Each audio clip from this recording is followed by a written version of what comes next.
جو اللہ کا دیوانہ ہو جائے اسے عقل کی دنیا کی پرواہ نہیں ہوتی۔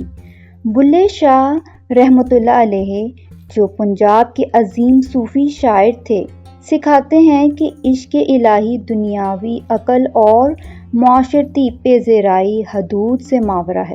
اللہ کے اس عاشق کو اکثر دنیا دیوانہ کہتی ہے، جو حکمت کو مرتبے منطق اور ظاہری وجاہت سے ناپتی ہے، مگر حقیقی معرفت اس پیمانے سے بلند ہے۔ جب دل عشق الہی میں ڈوب جاتا ہے تو سالک معاشرے کے معیار سے تصدیق طلب نہیں کرتا، وہ صرف اسی ذات کو جواب دہ رہتا ہے جس سے وہ محبت کرتا ہے۔ صبر کرو، غم کے بغیر خوشی اور تنگی کے بغیر فراغی ممکن نہیں۔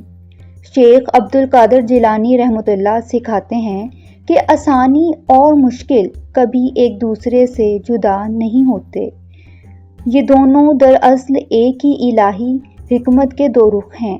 ہر آزمائش کے اندر راحت کا بیج پوشیدہ ہوتا ہے اور ہر تنگی دراصل اس فراغی کی قیمت ہے جو بعد میں ملتی ہے۔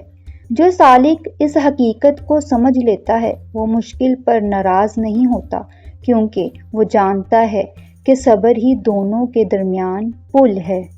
اپنے وجود کو گمنامی کی زمین میں دفن کر دے، بے دفن بیج کبھی بھی پھل نہیں دیتا۔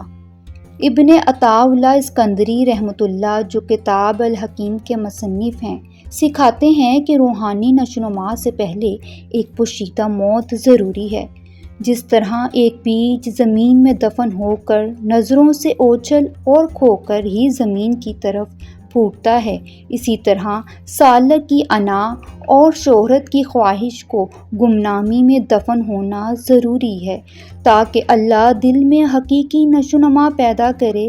جو شخص اپنی عبادت میں نمود و نمائش چاہتا ہے وہ اپنے ہی روحانی ثمر کو روک لیتا ہے، مگر جو اپنے اعمال، اپنی جدوجہد اور اپنی بندگی کو چھپاتا ہے اسے وہ کچھ ملتا ہے جو نمائش کبھی پیدا نہیں کر سکتی۔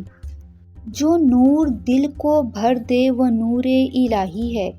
حضرت رومی رحمۃ اللہ سکھاتے ہیں، آنکھ کا نور دل سے آتا ہے اور دل کا نور اس ذات سے جو ہر نور کا سرچشمہ ہے۔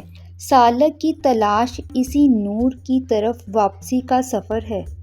اپنے نفس کو ذلیل کر اس سے پہلے کہ وہ تجھے ذلیل کر دے۔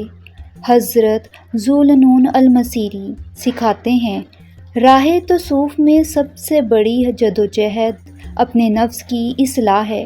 سالک اس وقت تک معرفت کی منزل نہیں پا سکتا جب تک وہ تکبر، خواہشات اور نفس کی غلامی سے آزاد نہ ہو جائے۔